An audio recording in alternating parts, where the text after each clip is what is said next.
I wasn't feeling it. You know what I mean? Okay, what we got? 288 XP crankcase. We're going to do assembly. This is the normal thing, but it happens to be powder coated in steel gray. So thanks to Mike for this. This Glock 37 on OPE forum. Uh, GLOCK37 on OPE forum. So special thanks to him. And let's see, who else? All kinds of fun people to thank, but mainly to Mike for this. And oh yeah, all right, Sean Carr, forgive me, Sean. Sean for doing some welding on these cases. So the welding got done to better up the bolt holes, um, and then they got powdered. I've still done a bunch of stuff to the cases, kind of off camera. But let me bring you up here, that way I can see what's going on and read comments and whatnot.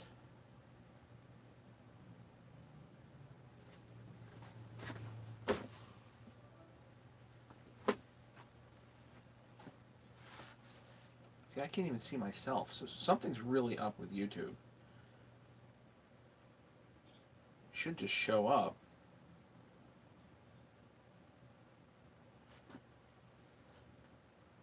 I think people aren't getting notifications. That's the thing. Like something's, like I'm not even getting notifications that I went live. You know,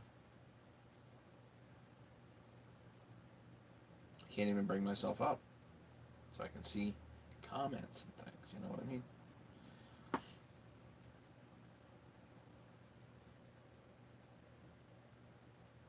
All right. Well, we'll anyway. So, some things off camera. I chased the bolt holes with a tap. The other thing I did, I put a Stihl 660 tank vent in here. So I just drilled it out to a few thousandths undersize and tap it in. And so the thing about that is that the steel vents are readily available at your steel dealer. They're like $2 a piece. Getting the Husky bronzed or whatever they are, the sintered bronze. I mean, I've been waiting months for them things, and for whatever reason, can't get them. So that's particularly frustrating. What else have I done? I put in the studs. I put them in with some JB weld, so they're in solid. Don't have trouble there. A little bit of JB weld to block off the holes here. That way you don't have oil leaks. And they're clean, they're flat, they're degreased. Yeah, pretty much. So that's kind of where we're at. So what I'm going to do is I'm going to show you guys again the crank tools. If you haven't seen it, anybody that wants crank tools, they can get in touch with me. There we go. Now I found myself. They can get in touch with me via email. I'll put my email in the thing here. Hey, Jack, what's going on? You got the notification? Good. Well, apparently not too many other people did. So, something's really up with YouTube. So here's my email, matty05@aol.com, and get rid of the extra ampersands. I use the ampersands to avoid spam bots, because they do tend to pick things up. Got a crank here from Tyler. Got like 8 cranks in the parts lot, so that was awesome.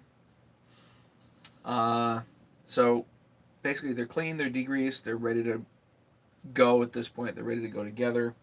So the next thing is actually putting the bearings in the cases. So there's any number of ways to do this. You can heat things up, you can cool things down.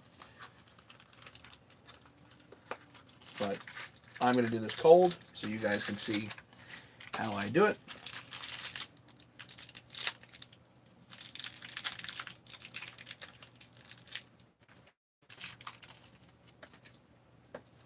So I've got some 6203 Natchies here. Nice thing about the 288, it's got the same bearing on both sides. It's got the same seal on both sides. So overall, it's a really easy saw to maintain in that way, because it's got literally generic bearings on both sides and pretty much generic seals. Same seal as the 395, and actually shares a seal with some other saws as well.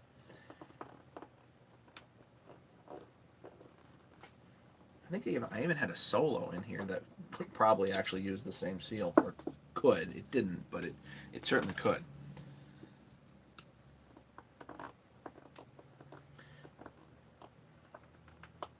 hate getting pigeonholed into parts. You know what I mean? That drives me crazy. Need to have options in case something's not available. And I'm building it out. No, no.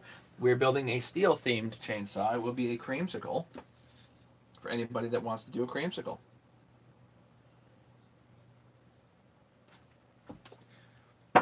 So this is just anti-seize. I use this to help the bearings go in nice and smooth.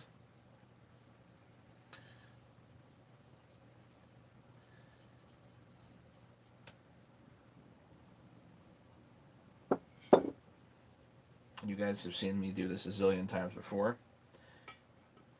Again, there's like probably an hour or two worth of preparation here on my part to make sure the cases are good before I even get to this step. So there's a lot of work that actually goes into making sure this is all good, you know.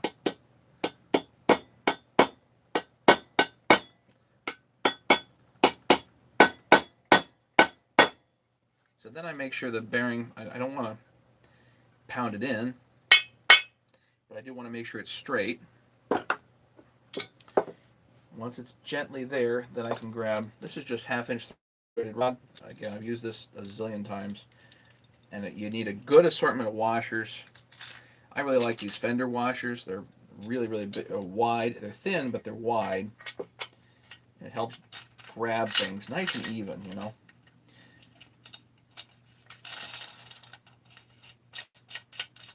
You do not want to pull these in with pressure just on the inner race, preferably outer race only, or both at the same time. There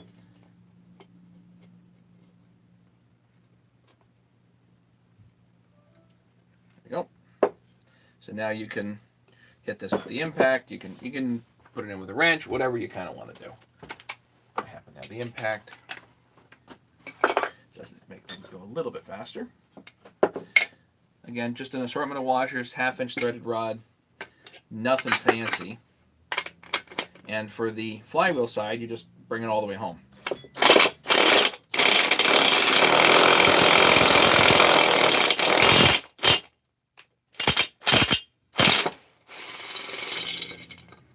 That's essentially that.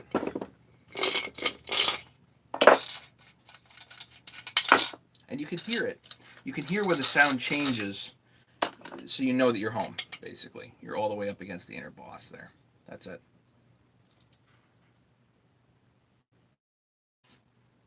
All you need to do on the 288.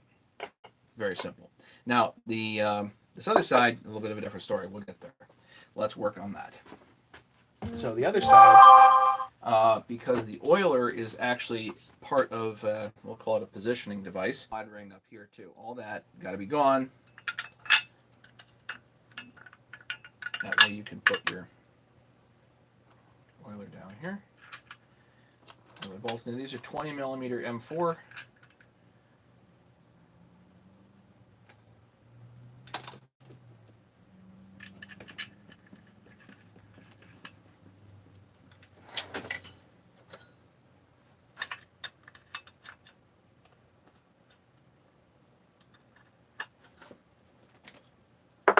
This doesn't need to be that tight, just needs to be snug, that's all.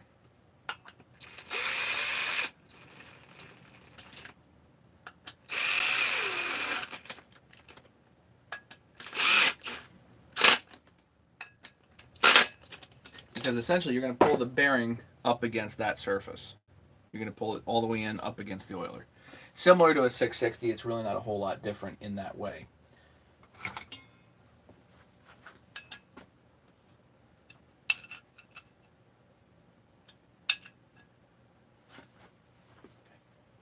If anybody has any questions at any point, they can shout them out.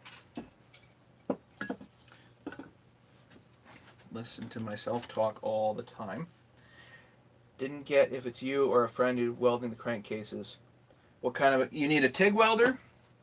You need argon and AZ92 is the magnesium rod, something like that.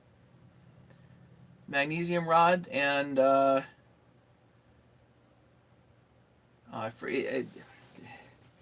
Sean will recommend certain thicknesses, but the thing with welding up magnesium cases, it's really hard.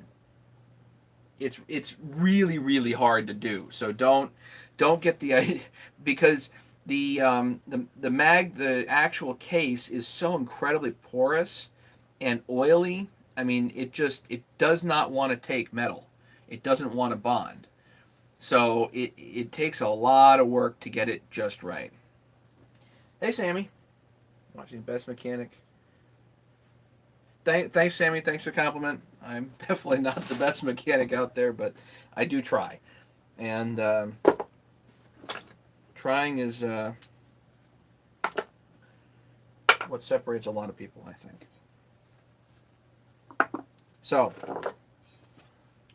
now that we have the oiler in place, it's tight down. Now we can actually pull a bearing in there. So same deal. We're going to get a Q-tip.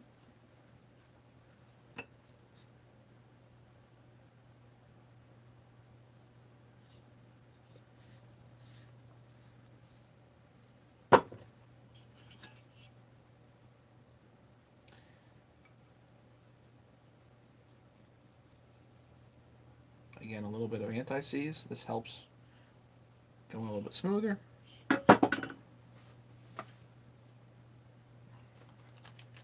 Brand new Nachi bearing. These are Japanese bearings. They're very nice. Don't tend to have issues with them. So,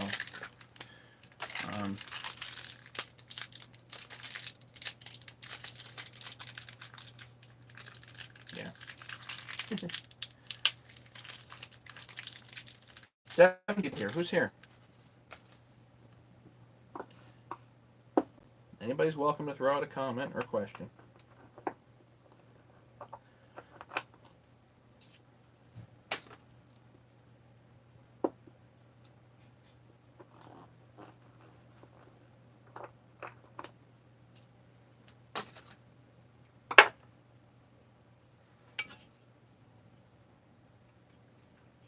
Same deal. These want to like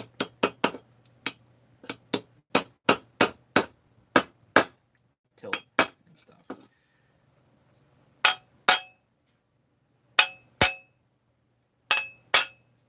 Again, you can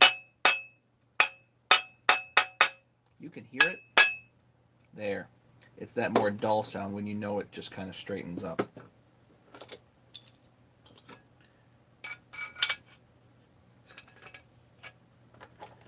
Same deal.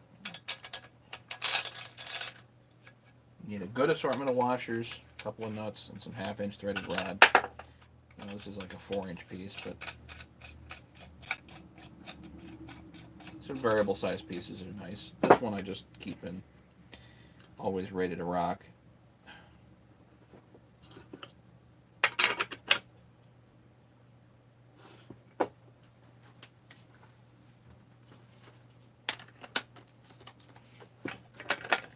Again, same thing with the impact.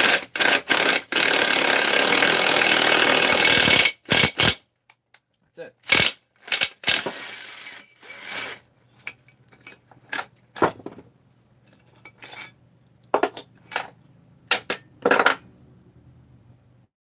Bearings in.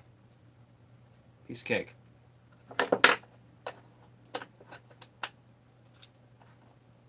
Actually, the cake here really isn't all in the preparation. It takes a lot of actual prep to prep these cases and get them ready for this. It's not easy, Jack. It's not that easy to find these either. And the ones that you do find have been ridden hard and put away wet. Okay, so this is a good topic. Topic that I like a lot.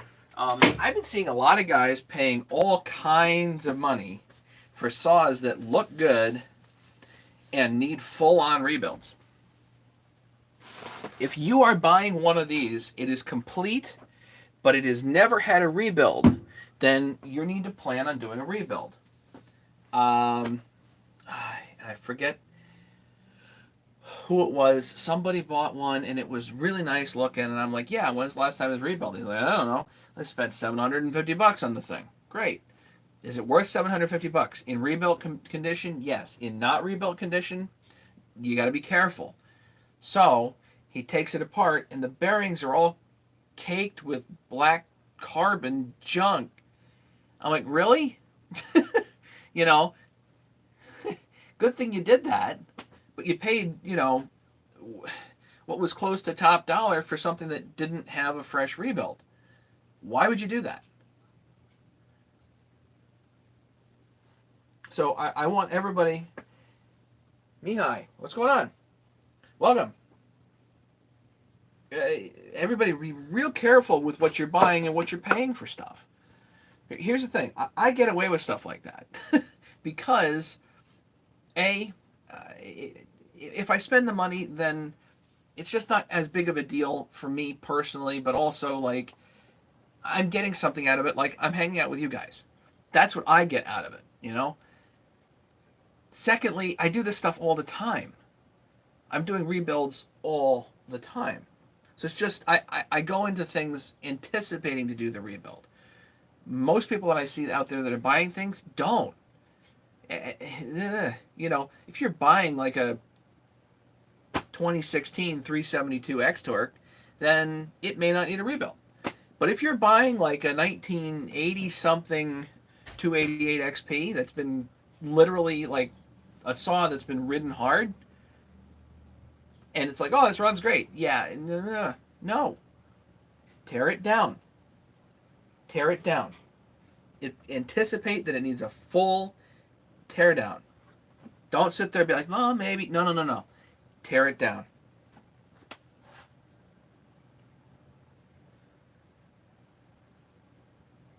And if you here's the next thing, and this is the real bugaboo for lots of people. It's like, well, no, I've had good luck so far with I haven't needed to do teardowns, or I don't really have the tools for that. I don't really know how to do that, but I'll cross my fingers here. No. With these saws, it doesn't really work like that because the parts are not quite as readily available.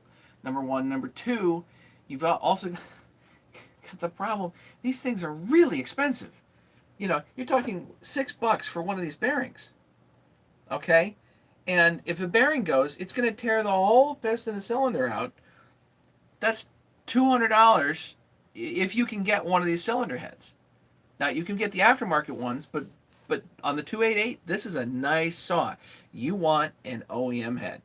Just saying. You want an OEM head. They're very, very nice. Get the OEM heads.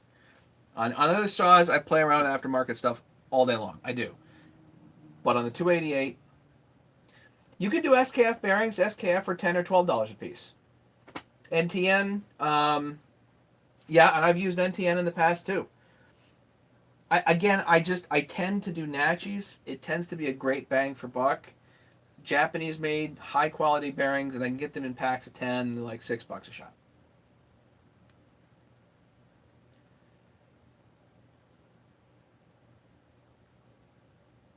So yeah, these are the Natchis. You're not really compromising anything by getting a Natchi. You could maybe go to SKF, which might mean premium, but SKFs are also faked a lot. So, this is not like a good, better, best type of thing. The difference between Natchi and SKF is probably like zero, and SKF might be, maybe it's the OEM rated bearing, so it's double the cost. But why would you do that to yourself? But the Natchis is nice. You can buy them in packs of 10 off of eBay. They're under $6 a shot, and you can retain, a 10, 20 bearings for relatively low money. And if somebody walks in, they need a build. Oh, shoot, I got the bearings. Indiana Doug. Welcome, thank you.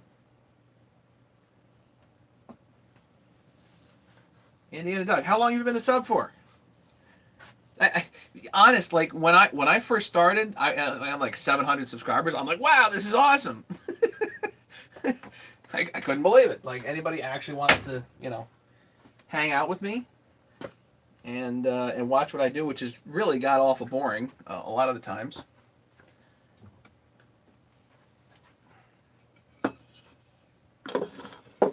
So very much appreciated though. And the big, again, I reiterate this, the big thing that makes this fun for me is to hang out with you guys and to have some interaction. So that not only can you guys learn stuff from me, but I learn stuff from you guys all the time.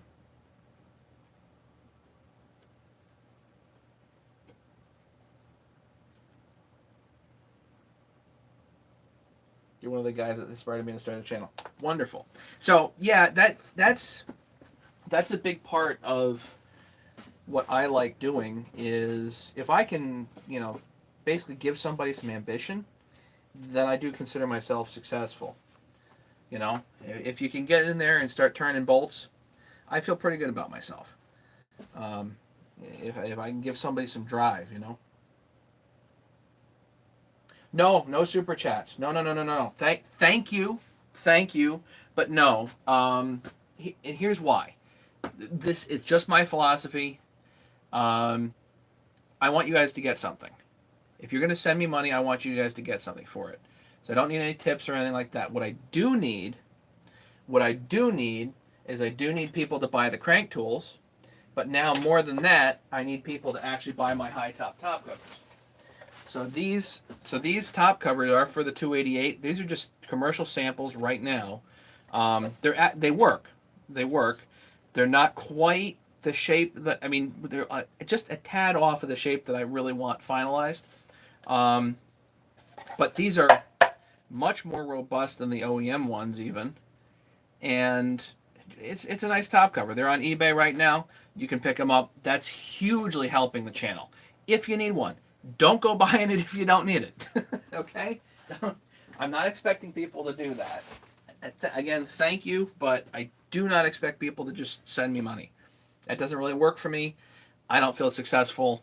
I don't have a sense of fulfillment if people just, sending me tips. Doesn't work for me. Make sense? I'm almost only buying sets in these full rebuilds since I've got your crank tools goes so smooth. Yeah, I know. That's the thing and that's the thing. Jock, it changes your perspective. Once you have the right tools to do something, you go into a deal. Let's say maybe you're buying another saw. You go into a deal looking at it completely differently. You say, okay, I have the tools to do the rebuild, and it's really no problem, right? So if you have the tools to do a rebuild, it's not going to be as big of a deal, and you can go into the deal knowing certain things,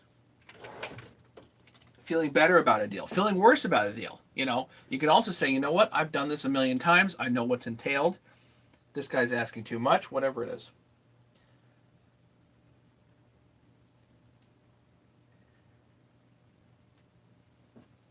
Stihl man, but it's a nice looking dress.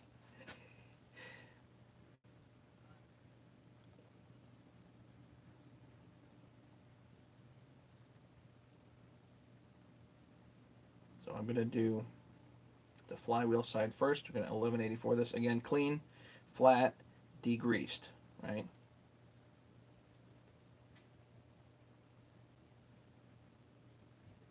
You are looking at a couple of hours of preparation off camera to get these from the powder coat stage. So they come back from Mike powder coated, but they still need some prep to make sure it's good. Now I don't bring the stuff all the way back here. Don't need to because it's not sealing anything back there. The gasket is just a spacer.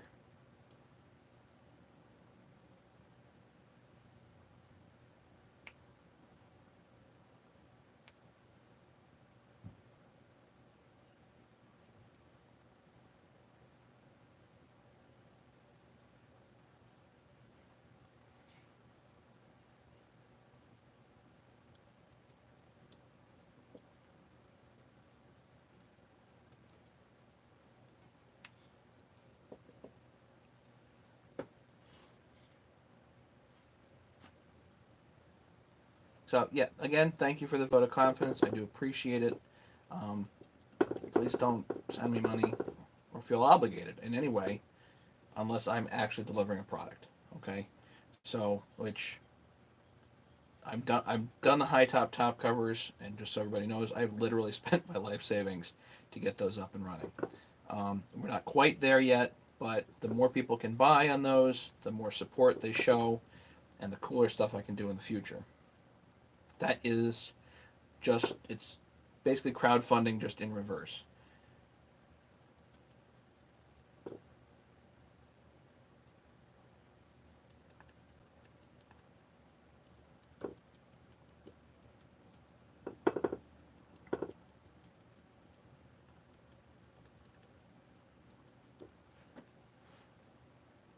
If you go live, spread the word of the community.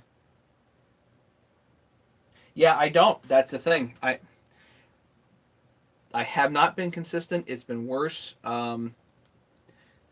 Basically since my dad's gone. You know. Um,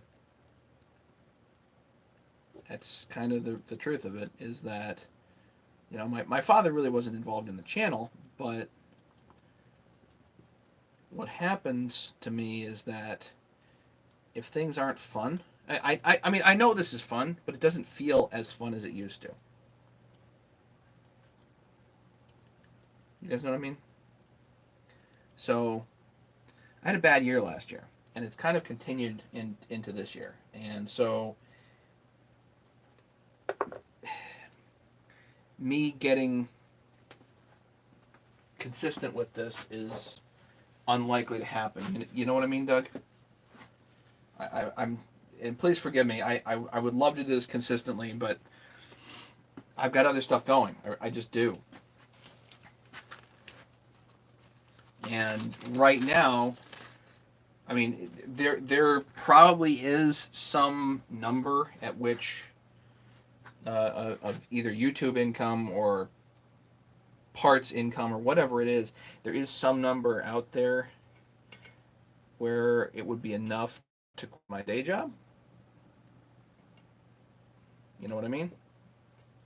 But for right now, I just don't see it happening. If I was to quit my day job, I would definitely come hang out much more consistently with you guys, if that makes any sense. But for right now, the money isn't there.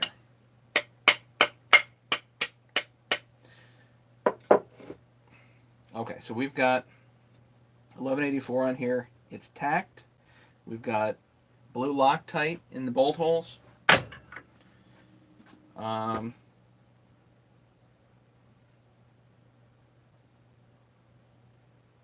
Pretty ready to go here.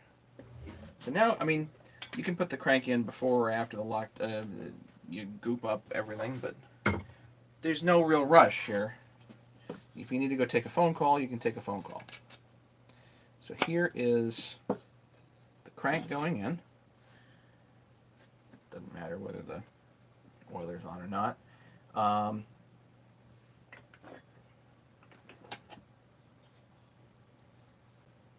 No, Doug, please, you know, keep talking. The interaction is what makes this fun. That's the thing. You ask questions, interact, and then I feel like I'm doing something. You know what I mean?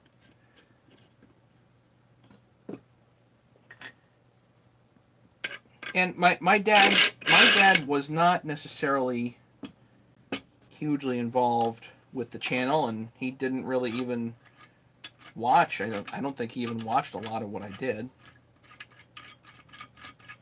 He did some, but he had other stuff going too. So it wasn't like he was an avid fan. You know? He just did chainsaws way before, you know, way before I was born, and could always school me. You know, I'd go down there and have sharpened a chain, and Dad would show me, no, you got to do it like this, you know, whatever. And it, you know, that's the nature of dads. It's the nature of dads, and they drive you plenty crazy like that. Okay, so we've got a rod, a sleeve, a handle, a nut and a washer, and then we turn it down, and your crank is very slowly going to go into position. Steelman, very careful buying stuff. Yeah, be very careful buying stuff. Most of the saws out there, people want a pile of gold for, and it's not worth it. Just not. How you feeling, Pat? You good? 70 Bonneville. Pat. You hanging in, Pat?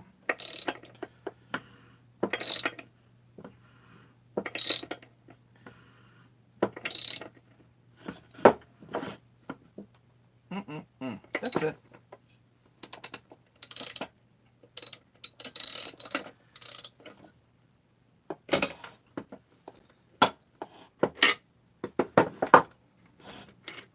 So yeah, so I'm still at the stage of kind of like, Dad passed away in October. It's what, almost May. I'm still very much like fully expecting to be able to call him up. You know, at any given moment, I see something cool, and I'm just like, hey, you know, I got to go tell Dad. And for a split second there, I believe that I can. And you know, a lot of you guys probably know what I'm talking about. Had another back surgery 3 weeks ago. How you feeling though? Are you going to be back up and running anytime soon?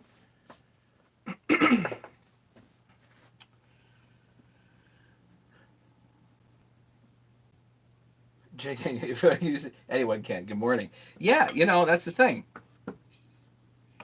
That's in there, perfectly smooth, completely at room temperature. If you get in the middle of this, you can take a phone call. Not a big deal. That's the beauty of these tools. You go take a phone call, they come right back to it, then there's no damage to the bearings. The sleeve only contacts the inner race, not the outer race. So you're not putting lateral forces on the bearings. You're not getting something stuck halfway and then be like, oh, now what do I do, you know, type of thing. There's no force on the crank. There's no force on the bearings. If you press this in with an arbor press, what a lot of guys do, press it in with an arbor press, you can actually crack the lobes. Ask Pat. Oh, pretty much screwed. I'm sorry, man.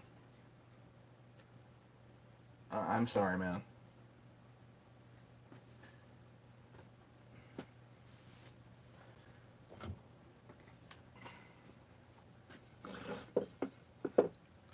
Need a gasket.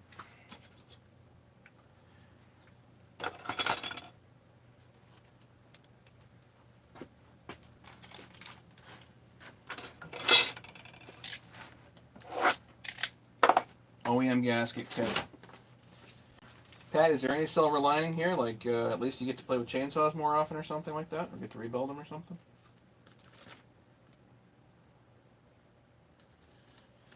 Or you just get to watch more YouTube videos of me? Don't binge watch me. Too boring.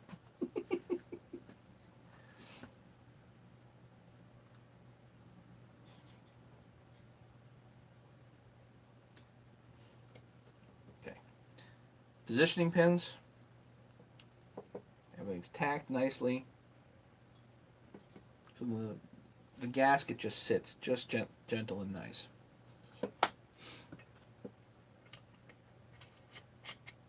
Okay, so now, the nice thing about this chassis is it does tend to just set there rather than you get depressed. I'm sorry, man.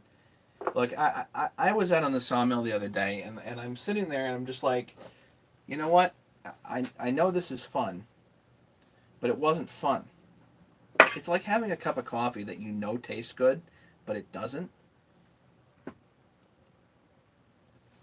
I'm it's it's the reality of it. Really, I'm sorry.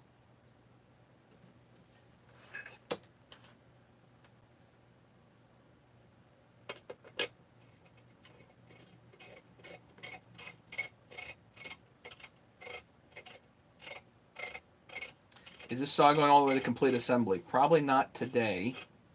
I don't know if ever. I don't know. That's the really rough answer. Small rod, large sleeve. Don't use the small sleeve here.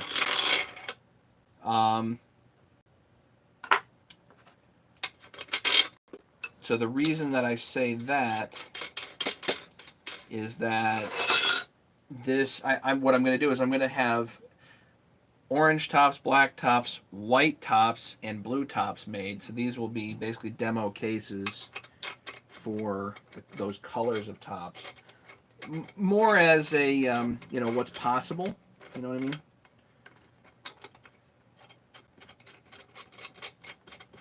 I bring it all the way in, back it off a few turns. Again, you have a handle.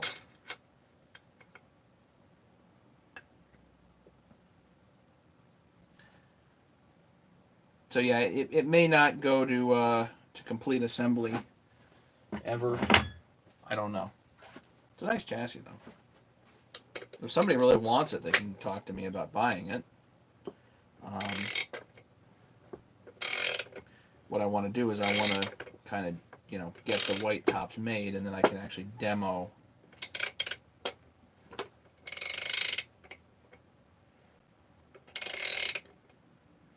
there we go. Make sure your positioning pins are in. If they're not, you're in trouble.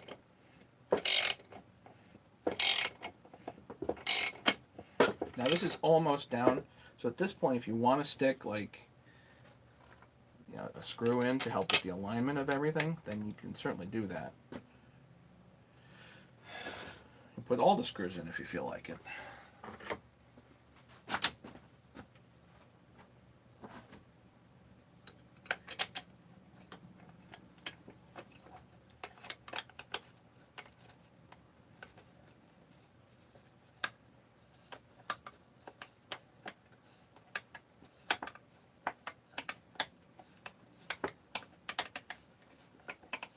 Not to tighten it down, it's just to help with alignment. That's all, That way everything's a little more rigid. Again, completely room temperature.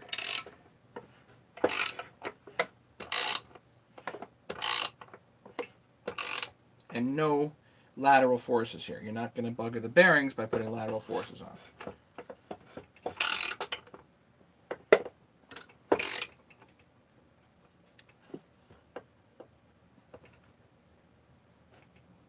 That's it. She's down.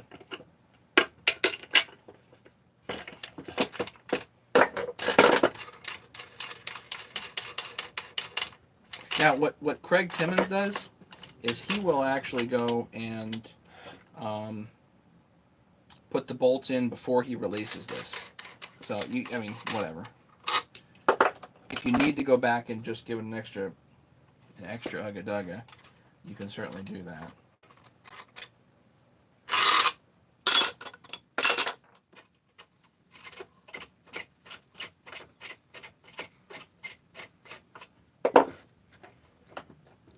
Let's get rid of this. We don't need that.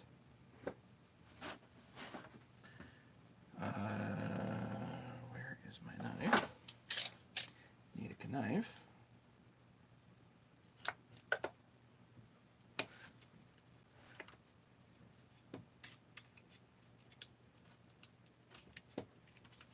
There we go. The gasket's all flush. The case is nice and even. Morning, Stanley. Haven't seen you in a bit. Welcome.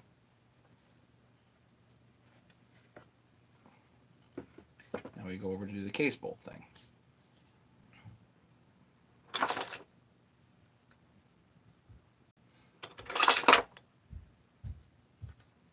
I'm going to have to pull these long case bolts out later.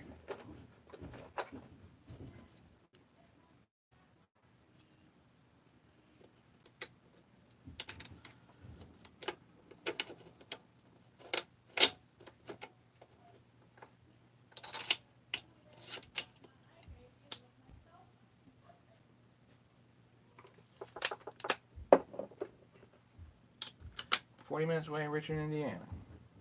Piqua, Ohio. Farmington, Connecticut here.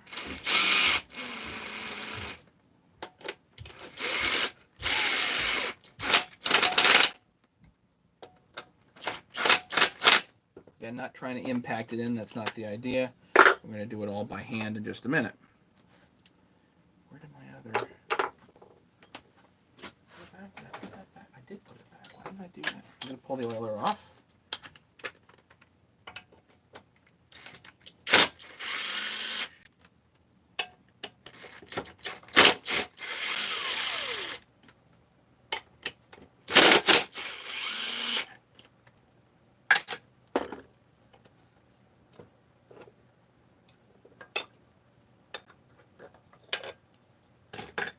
Out.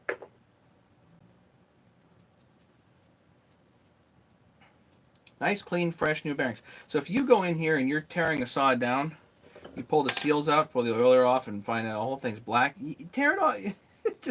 Don't be like, well, maybe the bearings are okay. No, no, no, no, no. Tear it down. For the love of God, people, tear it down. Okay. These are 55 millimeter bolts. Just to measure things for you guys so you know.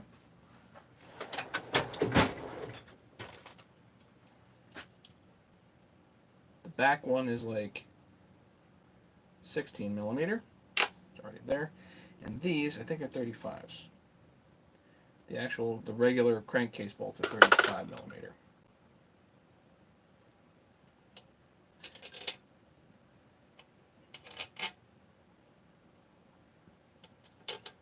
Polly's not so good, Stanley. She's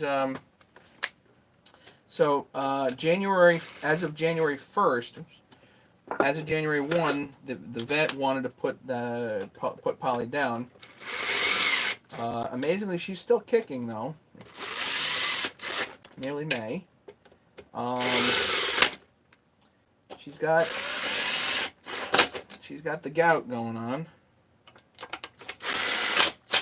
So she's having trouble walking, and she can't perch properly. Her feet are just having issues, you know. She can, and she's plucked most of her feathers out, so don't know what to do about her other than that. Husqvarna would discuss high performance, but never about the basics. I know, you know, and a lot of people come on and ask questions about the basics, and you end up spending, you know, the high performance folks end up spending hours dedicating to the same question over and over again when you can just watch my videos. You know, these guys come in, also the guys come in and they watch the videos and they ask these basic questions like, no, you haven't watched the videos. Go back and watch the videos. I'll tell people, go back and watch the videos. Go back and watch the videos. And then ask questions. Take notes. Ask the video. Watch the videos, because it's like drinking through a fire hose. And what I've got for knowledge and what I've got for videos is hard-fought knowledge. I'm reading on the forums literally like every day. Almost every hour of every day. For years now. To see what's up and what's going on. So, you know, I try to bring stuff to people as comprehensive as I can, with as many different ways to do it as possible. Also,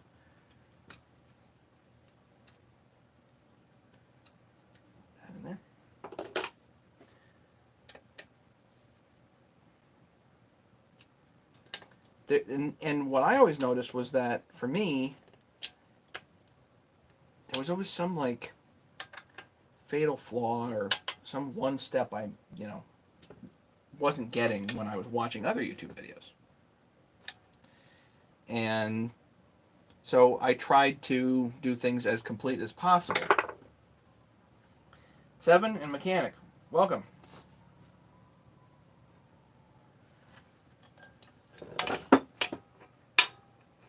Nice and smooth.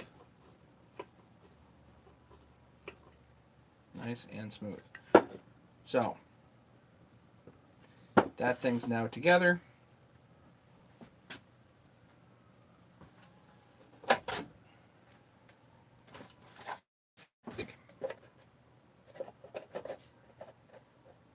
For the black top. How does that look?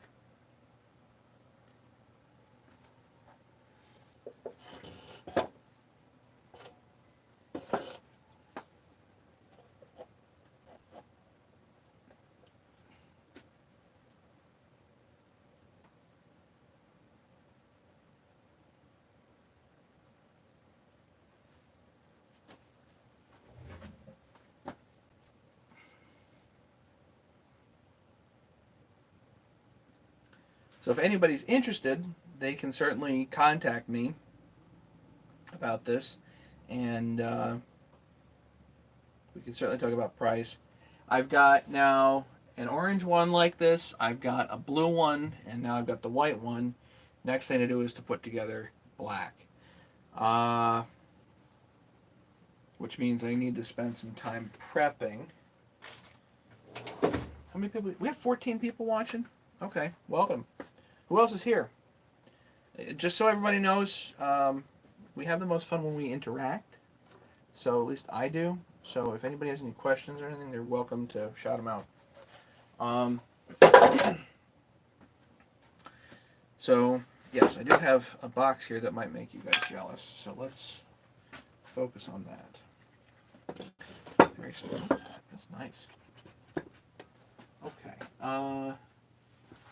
Before we got there, where did my gaskets go?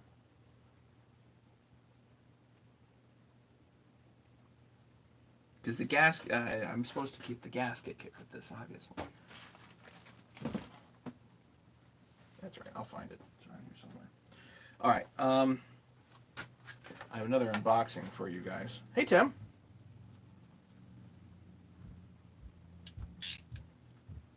Stanley wishes to stay in chat. Been rained out for 2 days. Got work to do. Go for it. Let's put some stuff away. Just a couple things away here, so out of the way, and that way I can do a proper unboxing. Just to show you guys. Okay. Curious if you do this full time is economically viable. Probably not. Here's why. Because, in my opinion, all right, I've been doing this for a while now. I know a lot of people. I'm sure I could get all kinds of business if I really wanted to. So getting the business overall is not that difficult. But what the big problem happens when something goes wrong with a build. And they do. I mean, ask my customers if things go wrong. The answer is absolutely. Wish they didn't. And you guys see exactly how conscientious I am when I put things together. Loctite here and there and whatever. And just, there's all kinds of precautionary stuff that I do that goes into a build. You know? It doesn't mean bad things don't happen. So if something bad happens on a build, then you're looking at maybe a new piston and cylinder for a customer. So that goes right to your bottom line, $300 or more, plus your time. So the thing is, one mistake a month, one tiny little mistake a month can cost you, a lot of profit. I tell you what, earning $300 in labor. Well, okay, go work it backwards, right? Work it backwards. So, how much do you need a day, right, to survive? How much actual profit, take-home dollars, would you need to make the whole thing economically viable?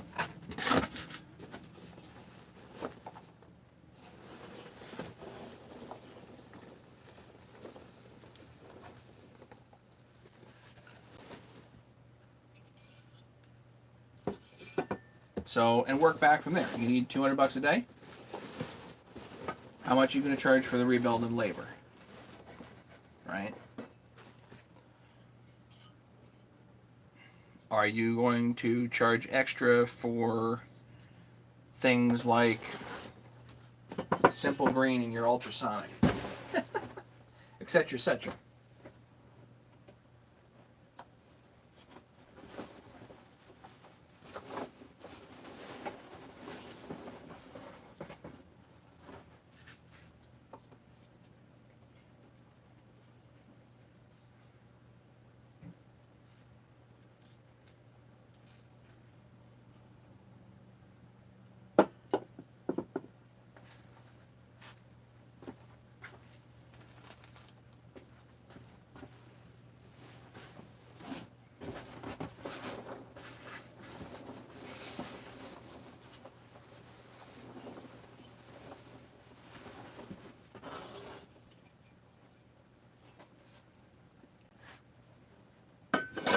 These are all 288 crankcases, ladies and gentlemen.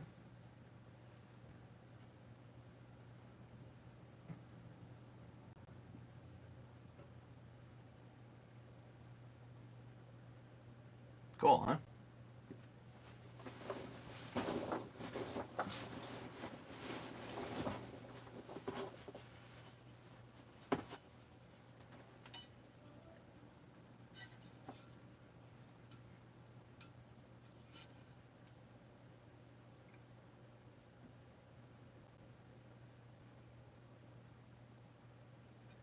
These need cleaned off, blasted, and powder coated.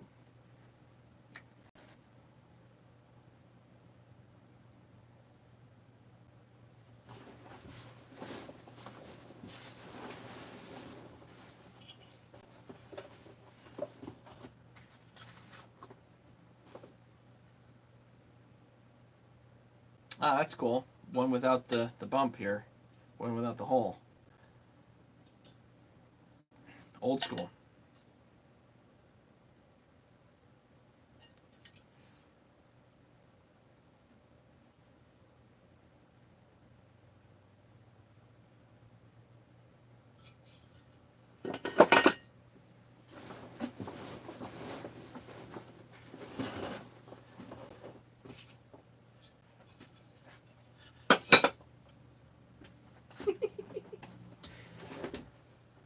I moved from being an arborist, 7 years sand cleaning machine, playgrounds all over Sweden. 18 I turned sold my soul for money. Yeah, well, I think we all do. In a lot of ways.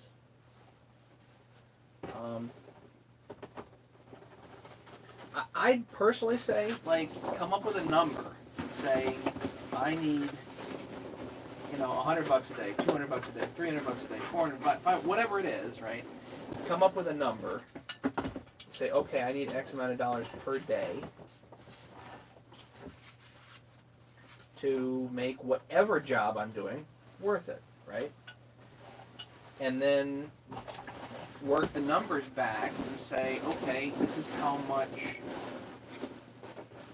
I expect to make.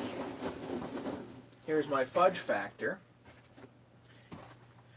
See how many people you know in the, go around to tree guys or whatever and hand out your card. Bring them donuts. I don't know. All kinds of stuff like that,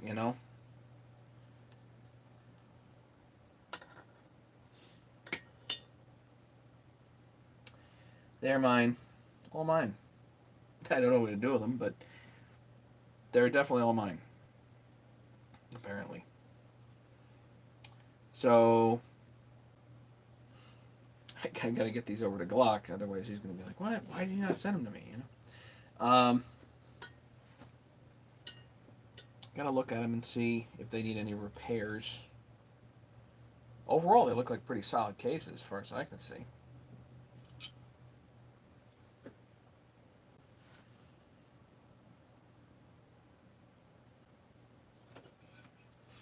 But these are not, good to go. You need to powder these.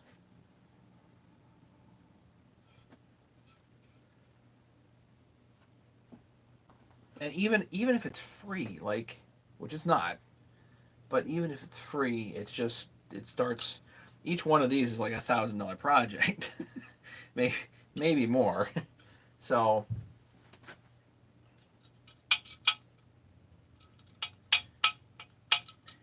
Tim, he's in Denmark. Seven's in Denmark. Maybe they have Facebook Marketplace over there. So let's take the plunge here and go other direction.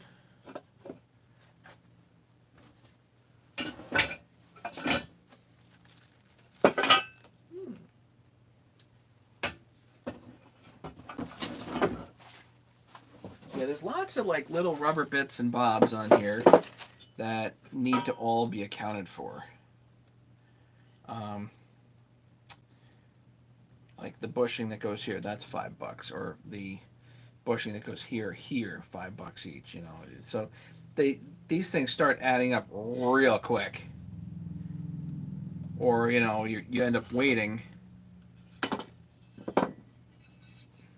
for a long time for like a tank vent, for instance. So there's the sintered bronze vent, but I don't like those. I'd rather not wait for that. You know what I mean? Time to make breakfast for the babies. Later, man. Thanks for coming by.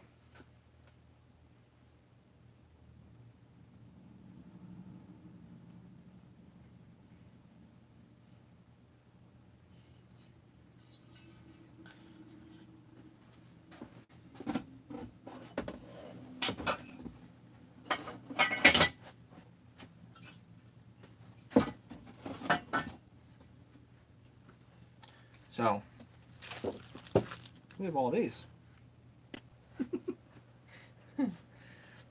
um, this is not the only thing I got to do either. We got cases. What time is it? 11:18.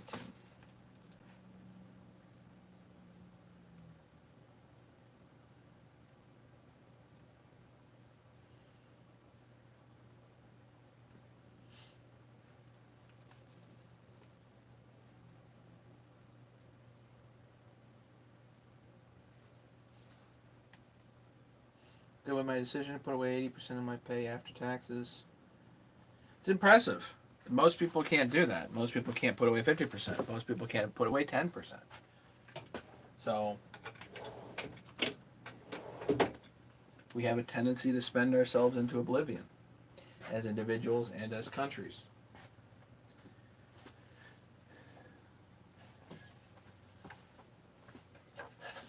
So we've got black case, black case, black case. Let's see if we can work on getting this one together.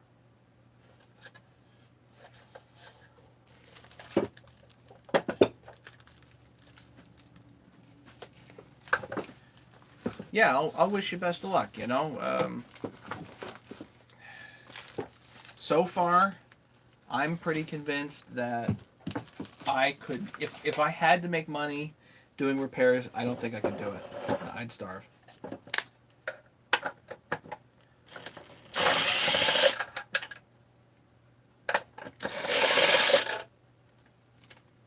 Just held this temporarily on.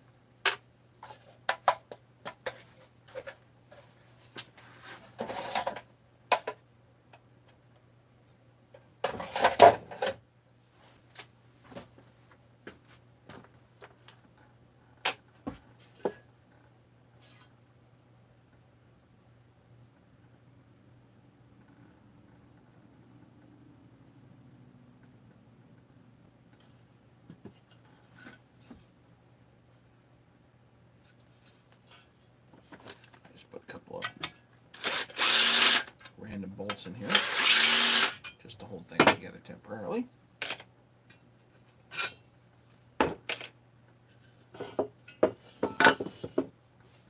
Cool. So now we look at all the bolt holes.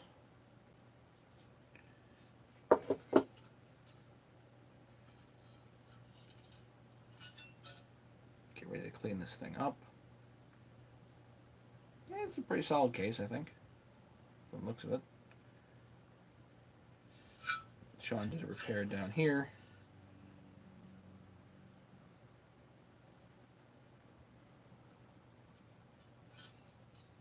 Alright.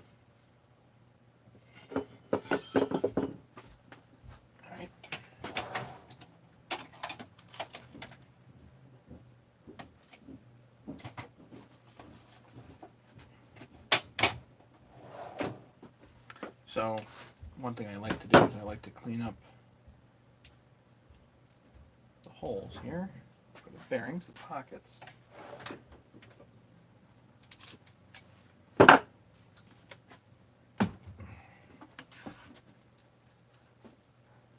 Billy Horton. I have a 272. Great. I got lots of videos on those.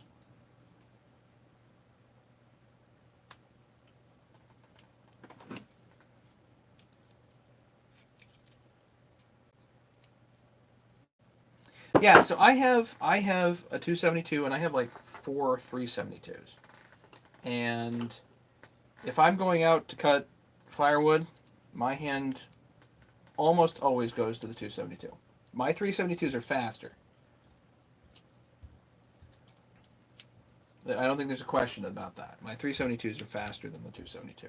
But I still like running the 272. My hand just goes to it, you know.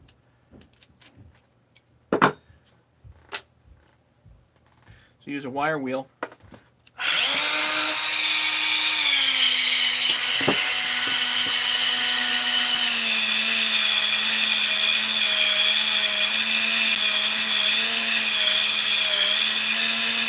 And I clean up the crustaceans here.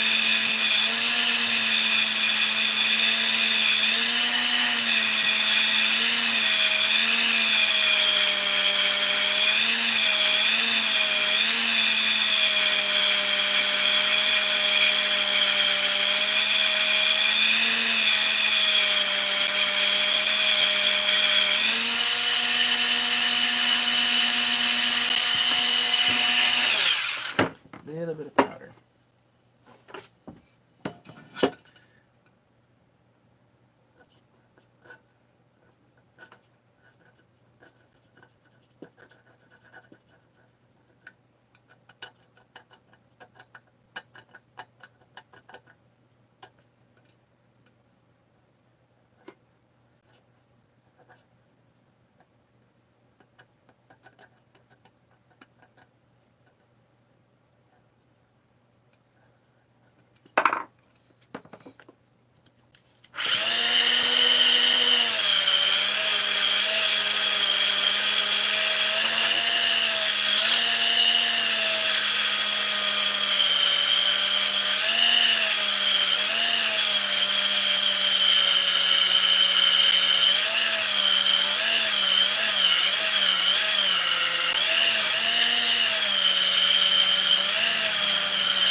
Yeah, I think that battery has the potential to overtake all kinds of stuff. I don't know if it will anytime soon. It's certainly going to grab market share.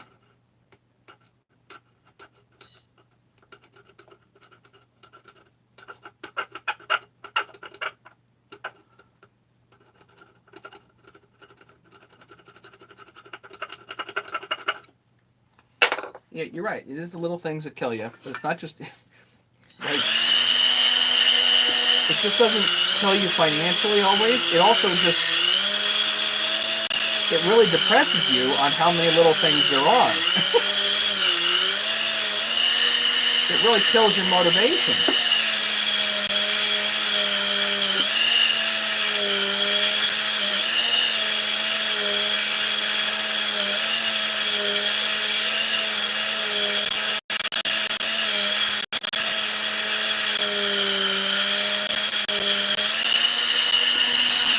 Yeah, we're going to be putting together crankcases for a while.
everything neat and clean, you know. Hey, Alpo. Pool on counter, Vibe 4000. Rebuild this on for over 2 years.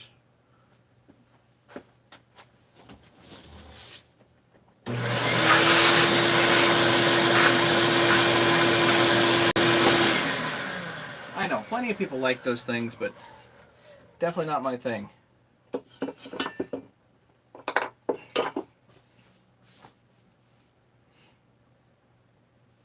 Alright, let's chase the holes here.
This one looks pretty good.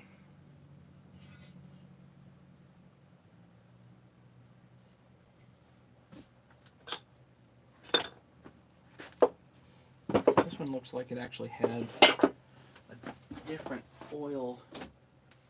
Where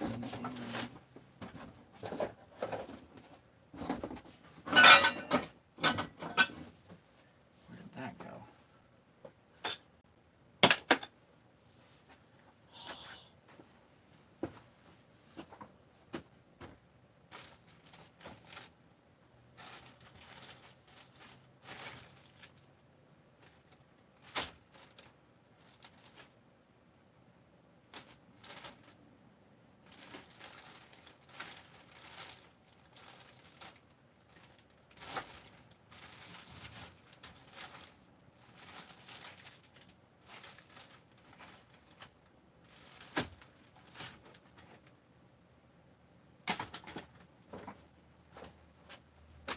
I don't know where this stuff goes. Just,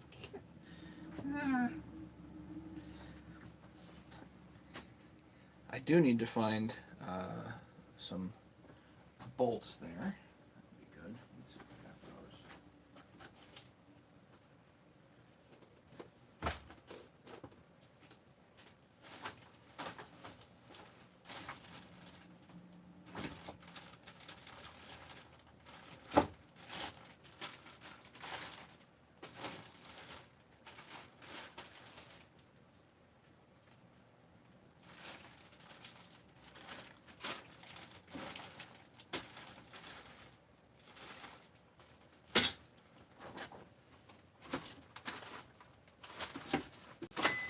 I need to find all my case parts. That's what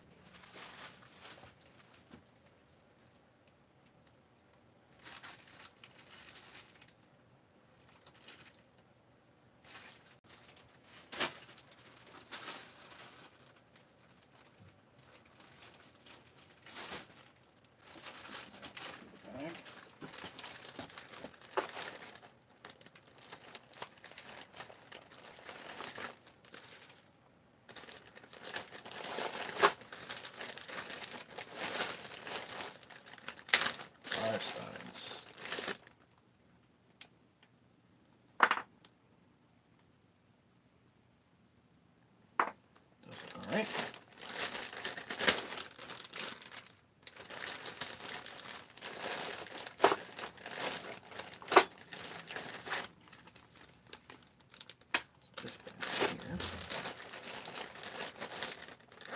I'm starting to organize things a little better.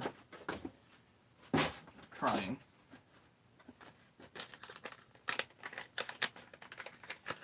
The 2100s. Yeah, see, more stuff that just you can't get parts for.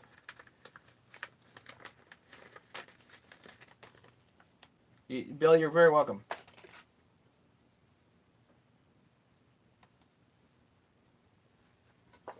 Does this go through? Or is this...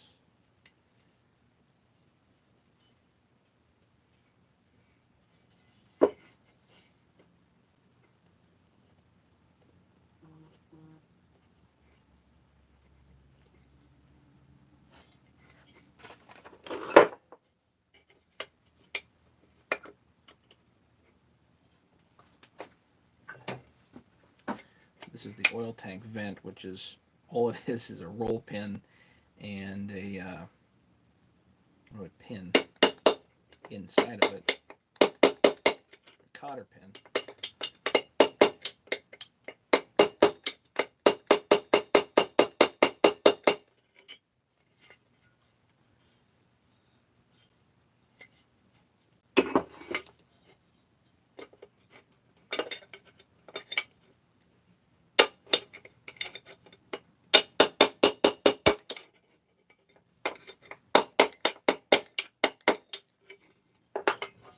Going?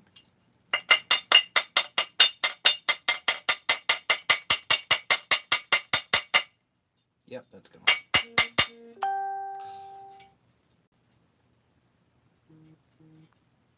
That's all that is.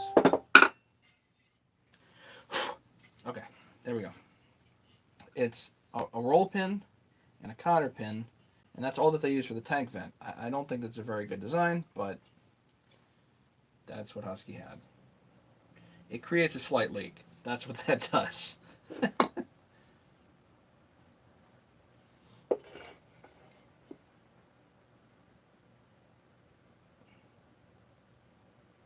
All right, what next?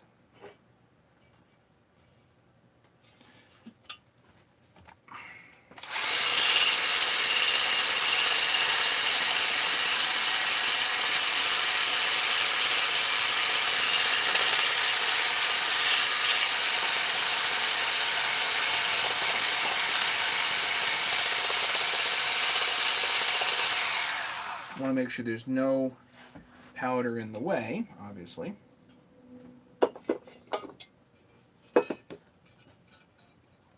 Yeah, the older kind of had a great sauce. Yep, but again, if you can't get parts, and or they don't have a chain brake, you know.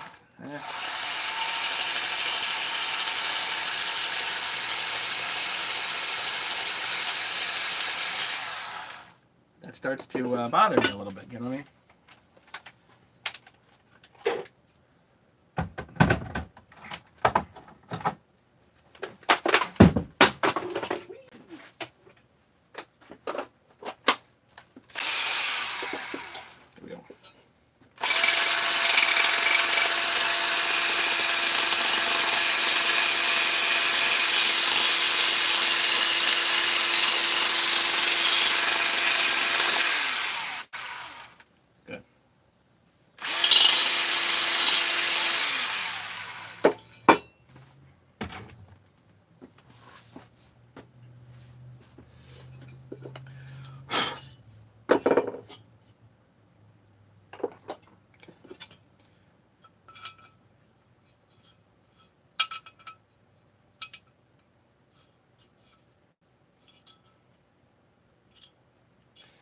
So if the bolts are even slightly loose, I put them in with Loctite or JB Weld, one or the other.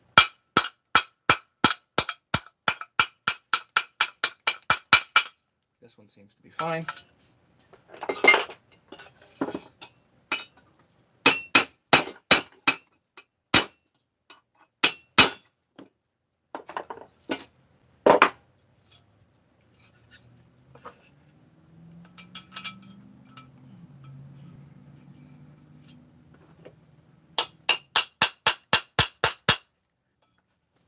pretty tight too.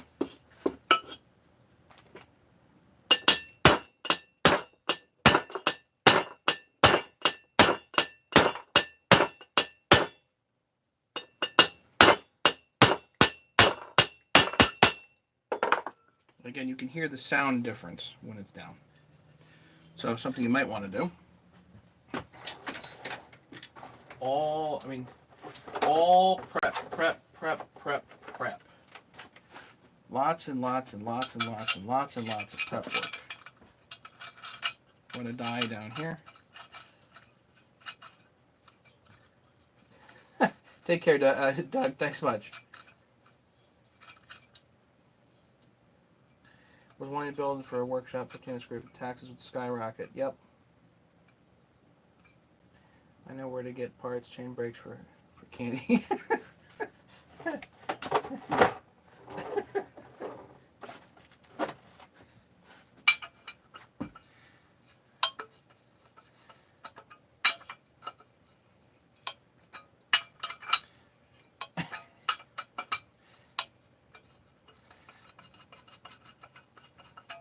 See, Tim, if somebody found me using a chainsaw without a chain brake, I'd get a call from my insurance company. And it'd be kind of a problem, you know what I mean? So, yeah.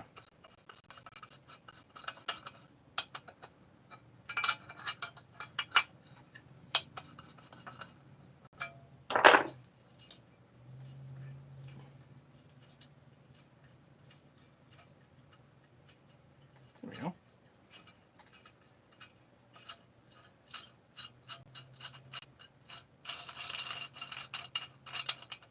Run a die down the stud, make sure it's good.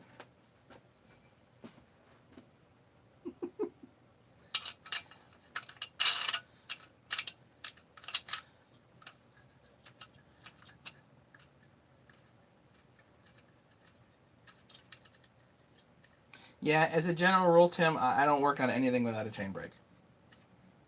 I just, if you guys want to do it, it's up to you, but I figure for me it's kind of a liability problem. It doesn't matter how cool anybody thinks it is, it's a liability issue. Also, stuff with chain brakes tends to be easier parts to get. That's the truth. Is like, if it has a chain brake, odds are it'll be an easier part to get. The exception might be the little Poulon 25s or whatever, the top handles. Those were available with a chain brake, but finding like one of those is literally like hen's teeth. I do live in a blue state.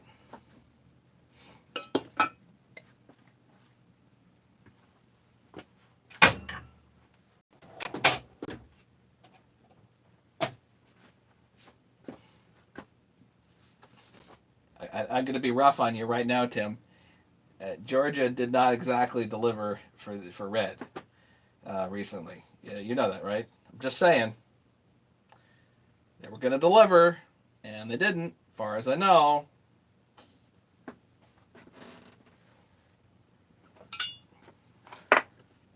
Connecticut's blue, like, no matter what. But, yeah. Figured at least Georgia would deliver. Stolen. Well, hey, you know, you can claim anything you want after the fact, but the fact remains that it's a problem.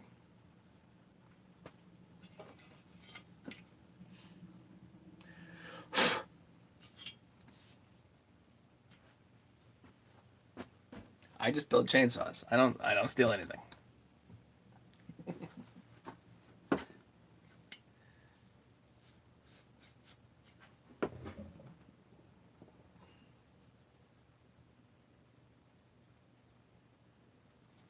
All right.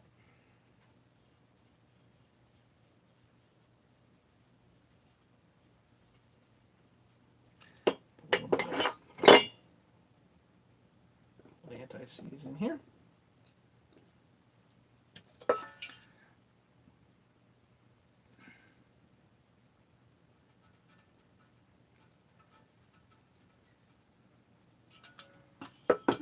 oil case prep. Uh,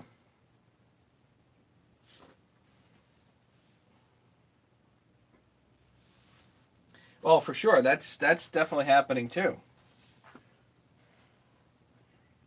Connecticut's a net negative state. We're losing people left and right. We've just gotten a whole pile of people from New York because everybody's leaving New York, so everybody's buying houses in the suburbs. You know, at least that's the idea. So that's definitely one thing that we're seeing.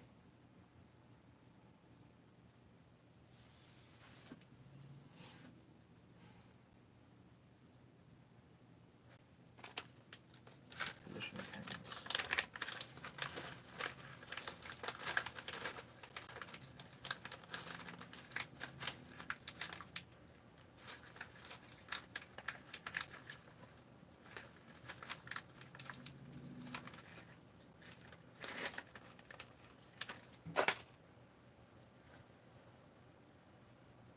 Alright, so we got pins.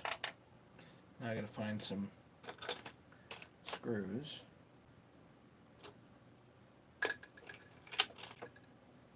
That's the back one, but I need case bolts.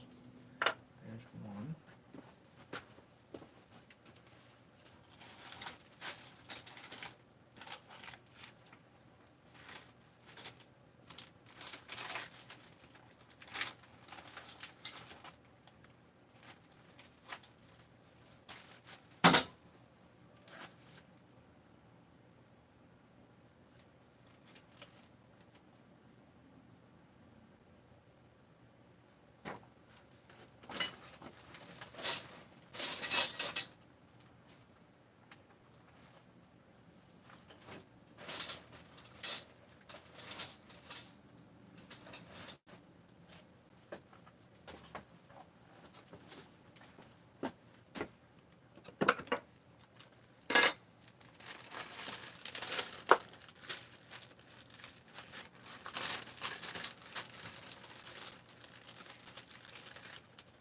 May have to order some 55 millimeter bolts here.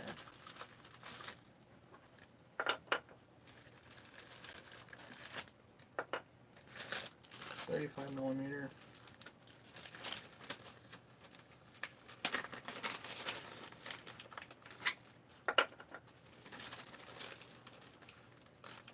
So one 16 millimeter at the back, 35 millimeter, 4 of them, and then the two anterior case bolts are 55 millimeter.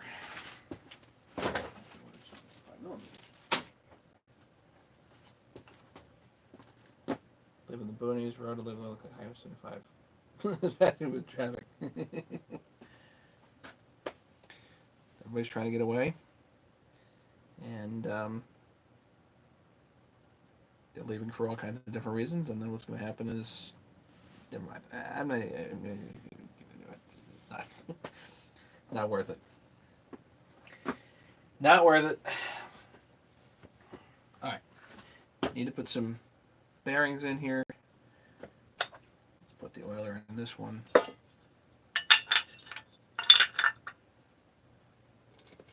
Again, just temporarily. Make sure that's all good. That's all cleaned up and smooth and everything. I don't need to do much of anything there.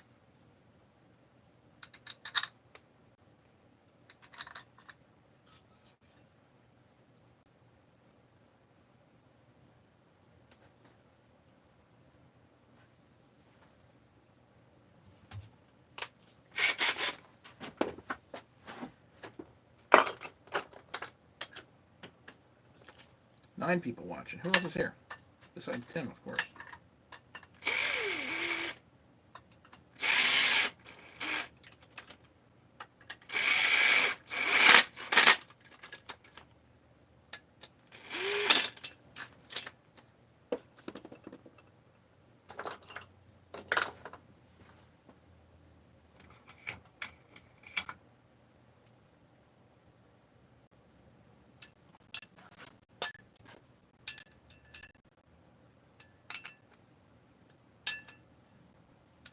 Oiler goes down.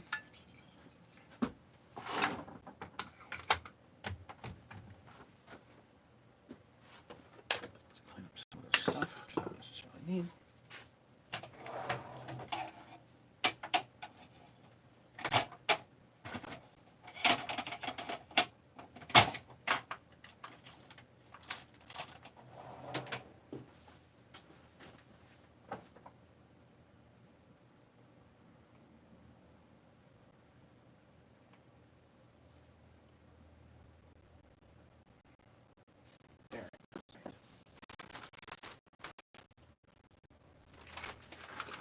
Now I'm down to, oh shoot, one bearing. Great.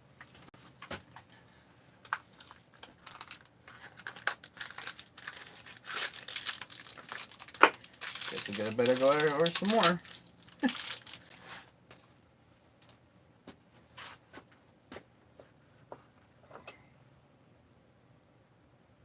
You do a live feed like Ken does. You mean like with all the confusion and the running around and the people that are just talking over each other? That one? No offense to Ken, but when there's like 6 people on, I can't handle it. I know that's a pretty popular thing right now, but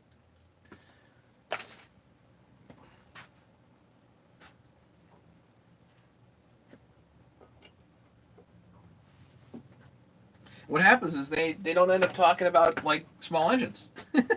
That's the other thing. They're chatting about this, that, the other thing, and it's just like, okay. Eventually, I'd like to steer things back around to small engines.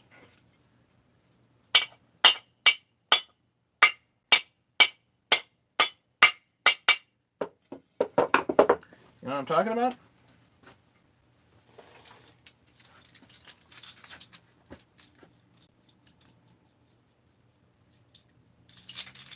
It's really hard also, like, people can still come on my videos here and pull out all kinds of information because I'm usually talking through what I'm doing and it's informative.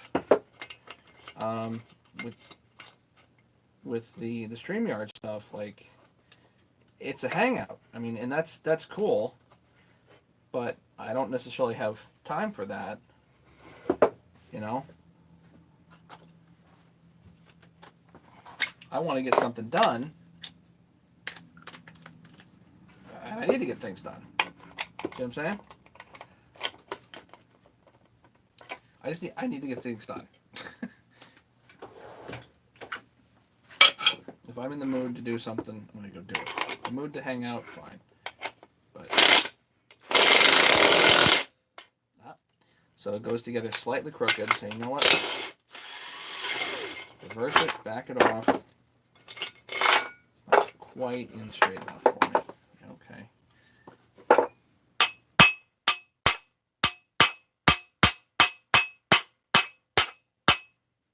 Here we go.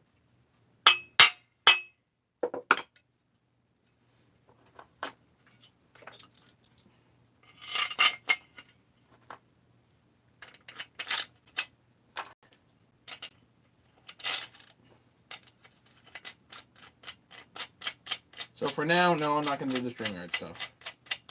I want to hang out with you guys. I want to chat back and forth about chainsaws and small engines.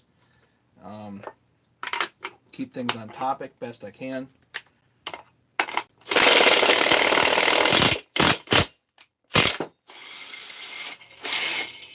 And I got to get stuff done in the meantime.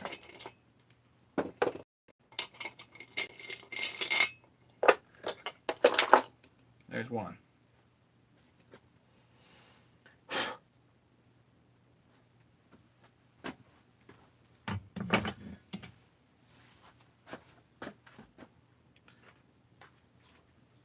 Getting the oilers installed on this one, so that helps the positioning of it.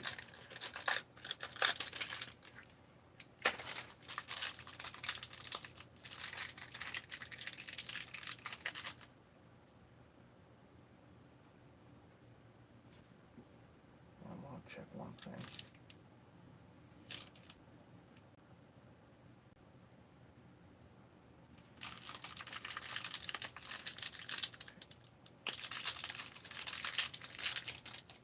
Delivery coming that I cannot could miss it, but it really bad. These are sealed, but again, doesn't matter. Once you pop the seals out, it's the same bearing inside. So now it's just an open bearing.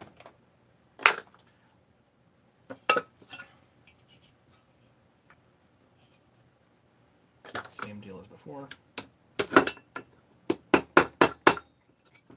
Tippity tap. Yep, missed. So you'll find a spot like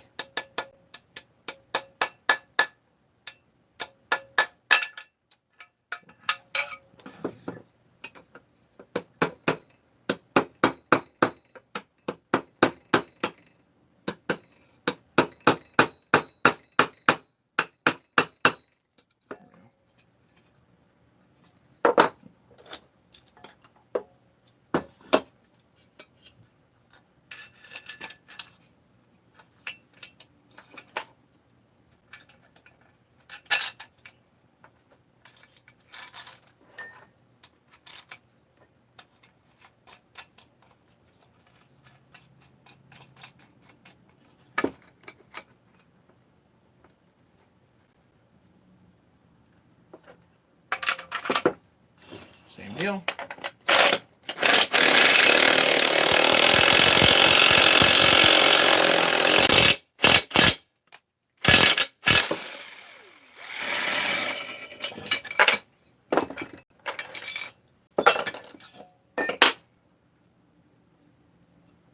It's in. Done.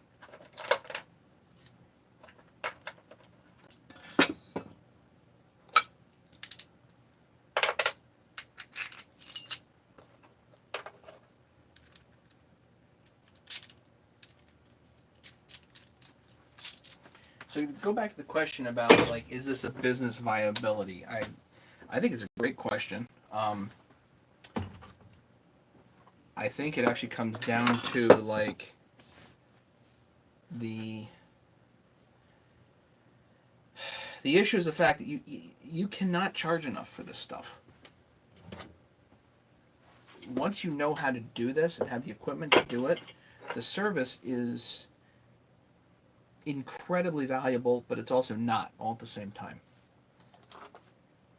So the risk of something getting messed up is pretty high. So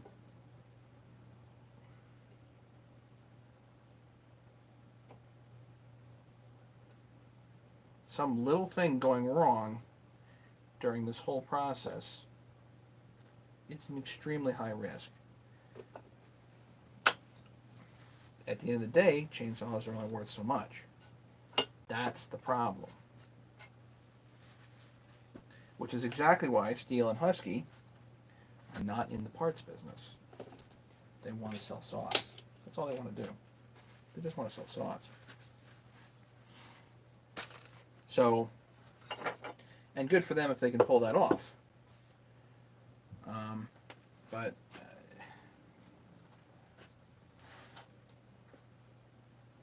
you guys know what I'm talking about. So,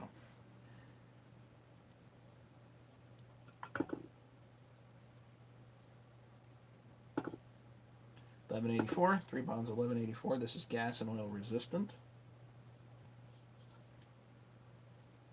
Cannot use something like Permatex Gray because it's not gas and oil resistant. If you actually look on the label, it'll say not gas and oil resistant.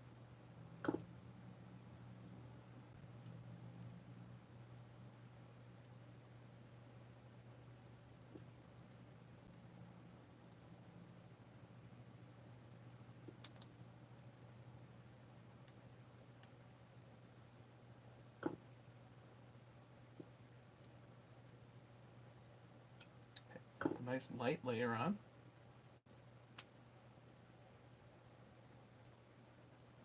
Usually I do this side first. I forgot. Sorry, I'm supposed to do this side first.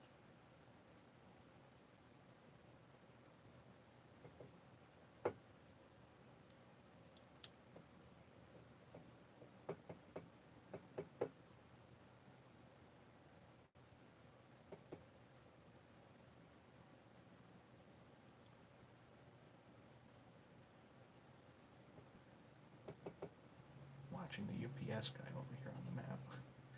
They have a live map now of like UPS. You actually watch where the truck is, and if you get really ambitious, and I've done this, go out and find them on the map. It's accurate, so pretty cool.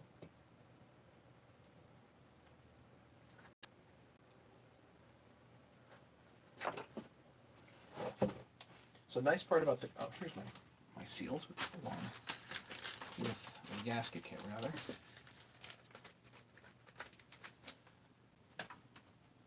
Belongs there. Nice part about 3-bond is like the crank tools, you can just go take a phone call. Let it sit there. Nothing wrong with that. It'll be fine.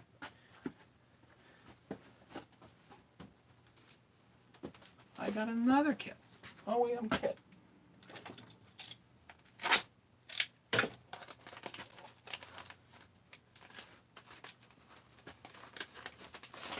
Good thing I got a lot of these.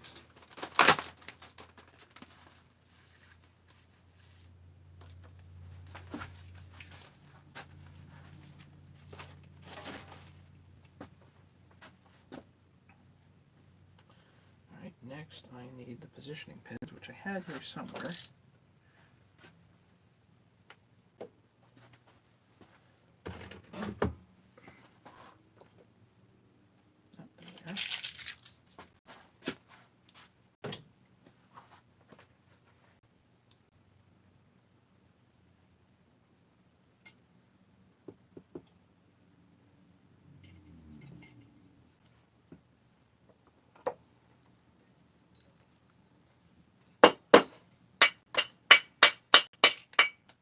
No.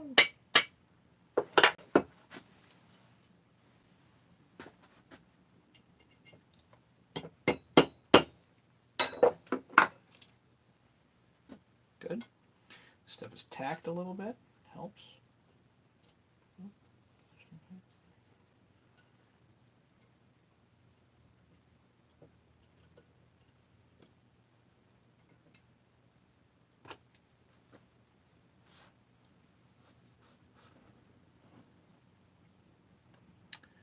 Need a crank. Yeah, sure, just grab one. Right. Good news about that, I can just grab one. I have 8 of them.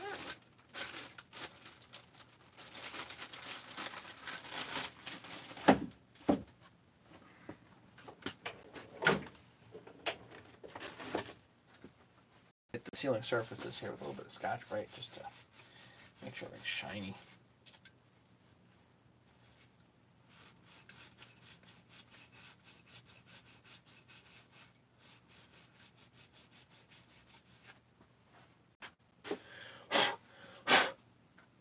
So before the crank goes in, you want to inspect the cage and make sure there's no cracks.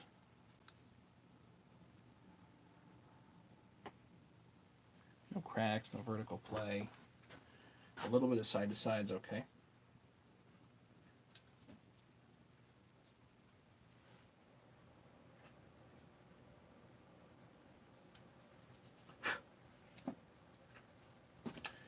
Per usual, PTO side first.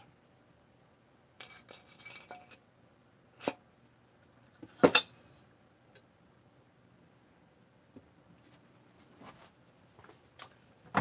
need a rod and a sleeve. Rod's both away. Get the correct side.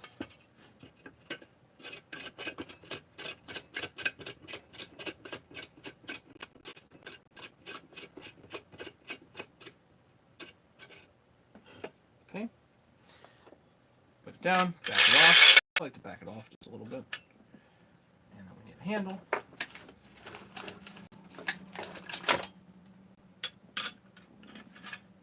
Rod, sleeve, handle.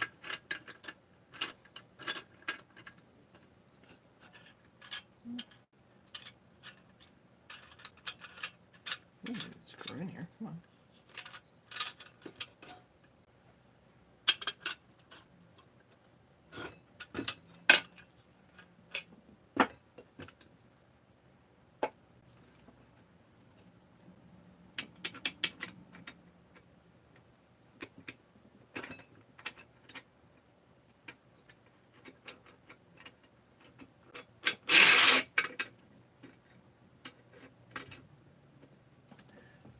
the other side.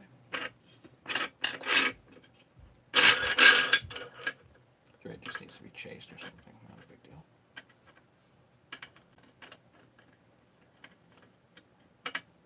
Oh, come on.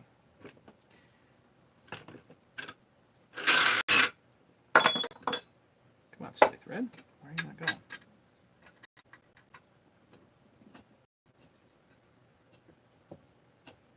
There it goes.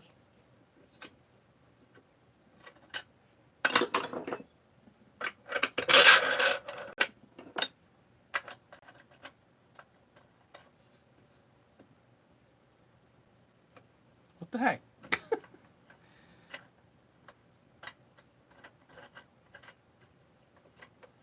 There. It's just a threaded. That's all that is.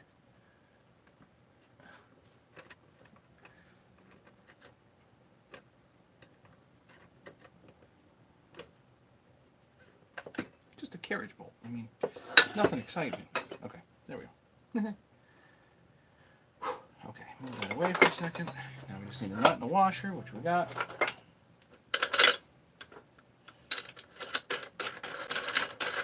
Just need to deburr that hole a little bit more. Now you gotta do. Sorry guys, again, I'm not responding to comments right now. What if there's comments? Because I'm watching the UPS guy.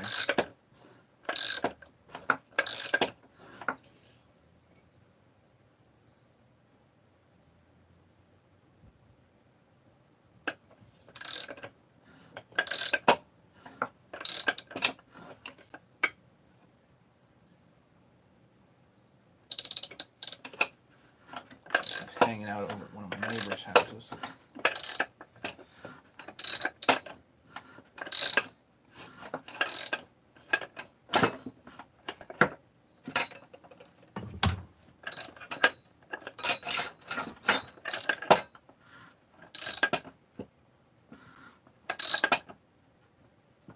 That's it, all the way in, done. Don't have to wait for anything. There's no waiting for the oven to heat something up or wood stove or whatever you're doing. Heat gun. No danger with your fingers or nothing because you don't have to worry about heat.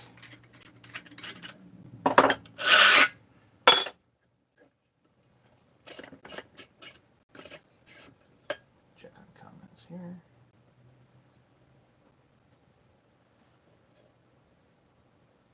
Is there an echo in the room? Yeah, there's an echo. With the price of saws going up, people will fix them. Maybe. Maybe. I think the price of everything is going up. I've definitely, seen some, and some stuff has been kind of stagnant. We're waiting for somebody to flinch here. The markets are going to flinch and bad things. I'm just anticipating bad things.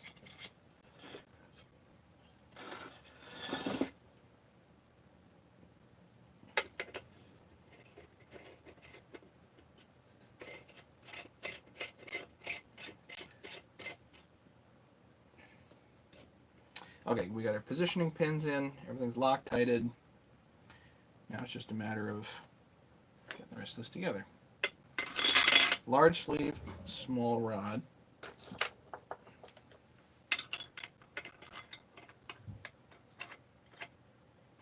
This is the flywheel side rod.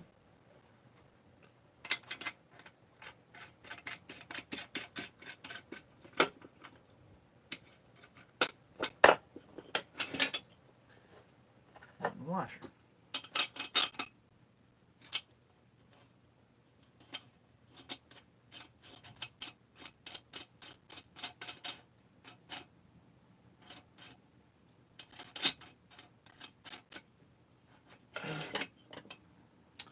And now we go to the one here. Start spreading it down.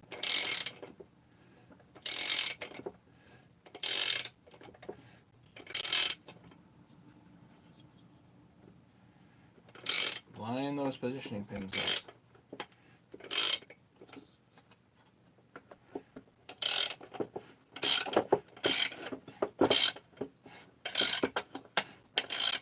can do this fast or slow.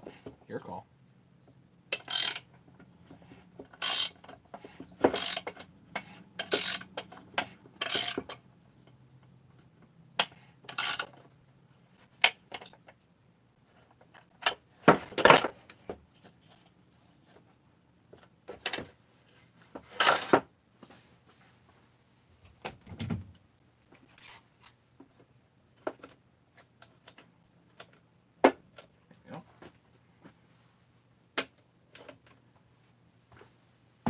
Again, making sure those positioning pins are just where you want them.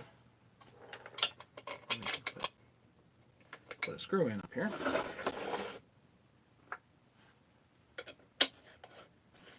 Just to help with alignment. You want to align the gasket, that is very helpful, as well as the cases, and you don't have to tighten it down, just get started.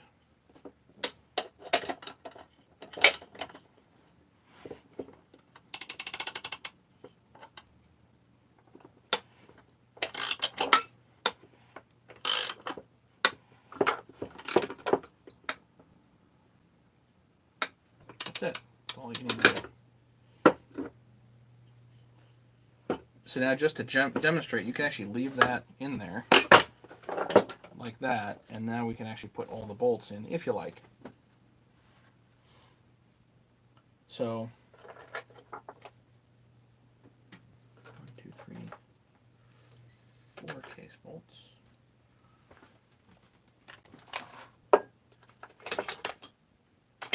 Let's pull the oiler off first.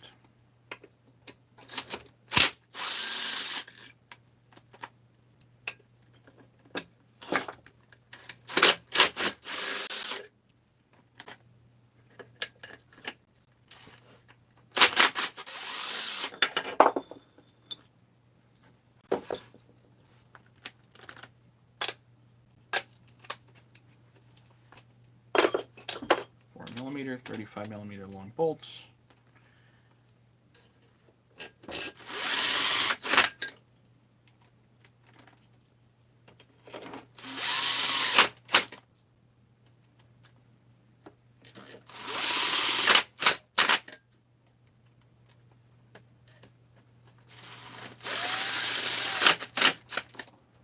Okay.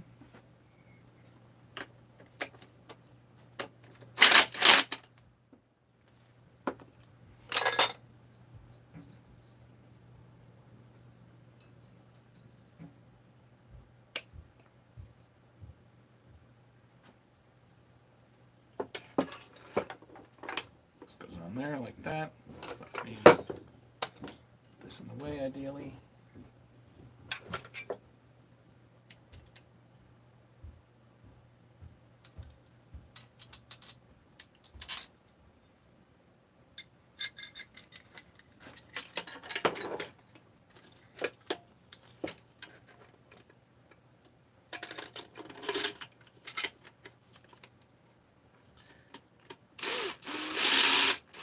This is just acting like a washer right now. This will probably come off at some point.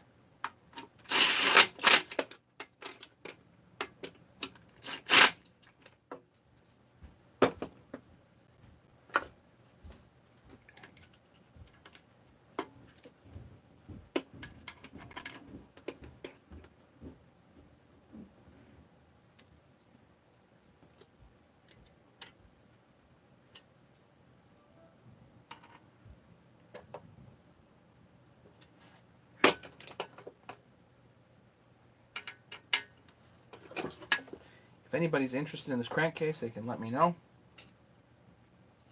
I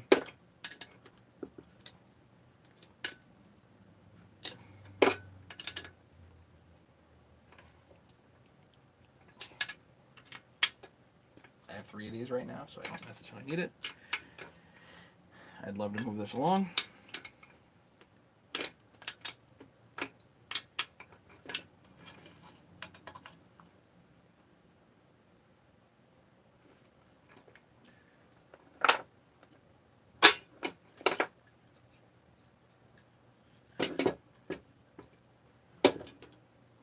That's essentially that. Double, triple check.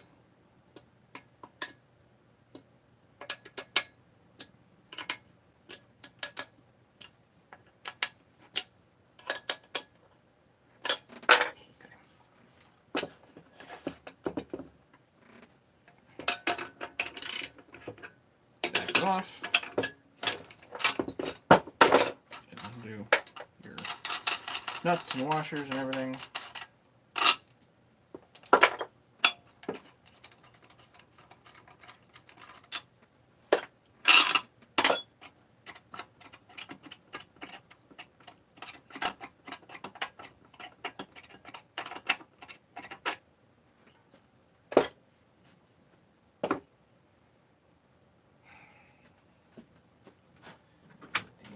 Knife.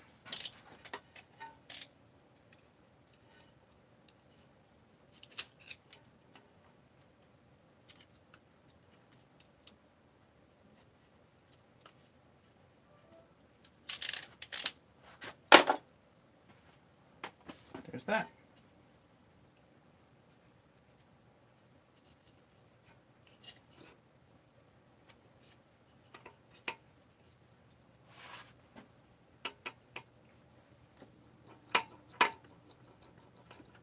Ta-da. So, anybody want the crankcase? Throw in a high top cover. How about $350 shipped? Anybody? Somebody wants it. How are the high tops doing? Not well. Not nearly as well as I had hoped, but remember, these are just the samples. This is like version 1. Version 2 will be out in a couple of weeks, maybe less, in a week and a half, something like that. And I'll have like a couple hundred of them that I can sell. But the price will go up, at least a little bit. Nathan, is the crank tool available for the UK? Yes. I do internationally ship. It is very pricey, and it takes a long time to get there. Sometimes when things go to the UK, it shows up and they have to run it through ballistics or something stupid, and it gets stuck in customs for like weeks. So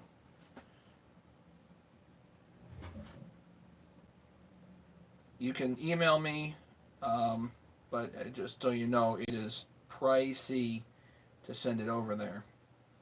So the tool kit, I'll sell what I call a main kit, which is 4 rods, 2 sleeves, nuts and washers, for 180 shipped here in the States. But if you're overseas, especially in the UK, it's like an additional $40 US dollars to get it over there.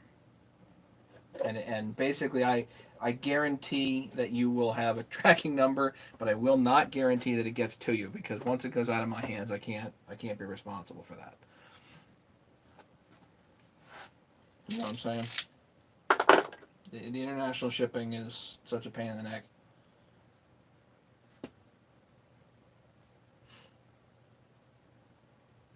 Does that answer your question, Nathan?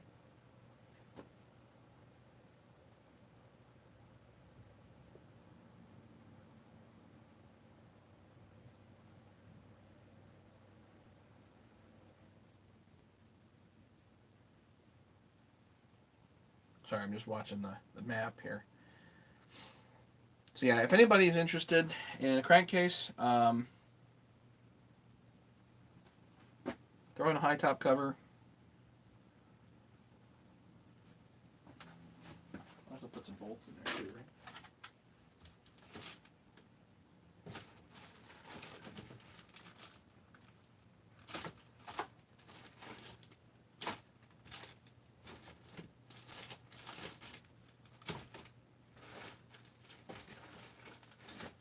You should see all the stuff that I have. Oh my word. Oh.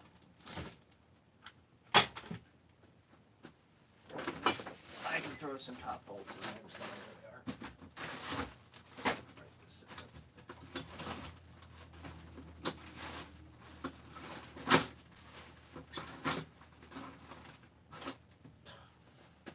A zillion top cover bolts. I just don't know where they are. Alright, whatever.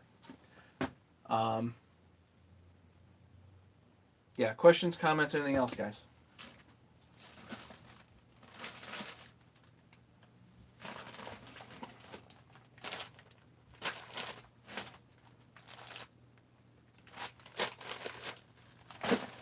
Got a couple sets of bolts to order. What else?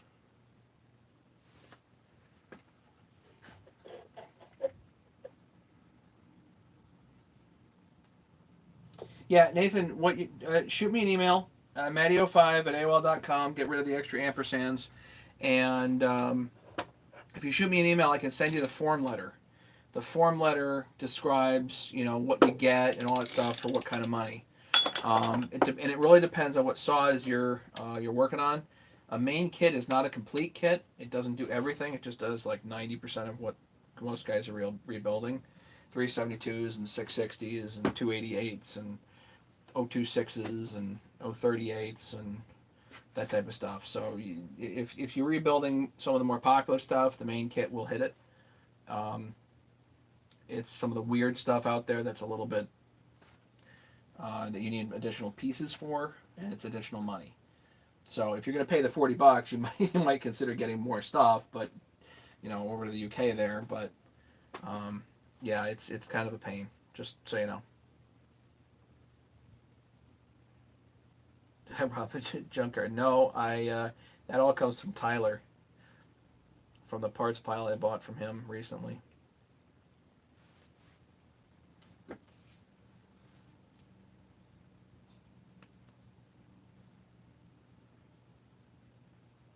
So other questions or comments? I think I'm going to hit launch here.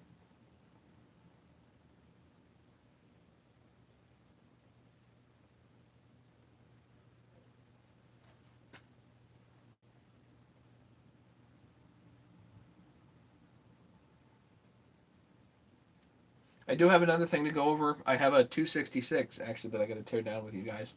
Um, it's time for me to take a break though. So I will say later, and you guys take care, and everybody have a good one and all that fun stuff. Um,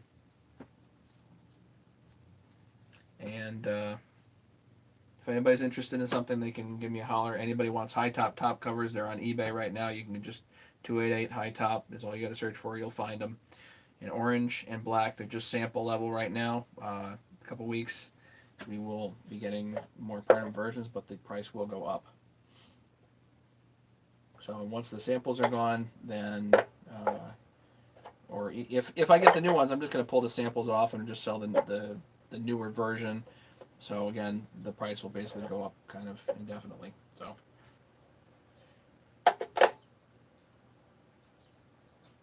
there's no other questions and whatnot. I'll say thank you very much, everybody, for hanging out. I do appreciate it.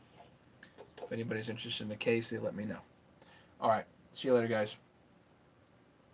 Don't be leaving us. I got I gotta go to lunch, man.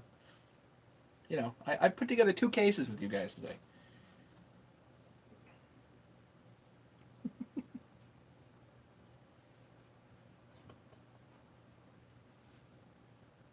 I'm out. We'll talk to you guys later.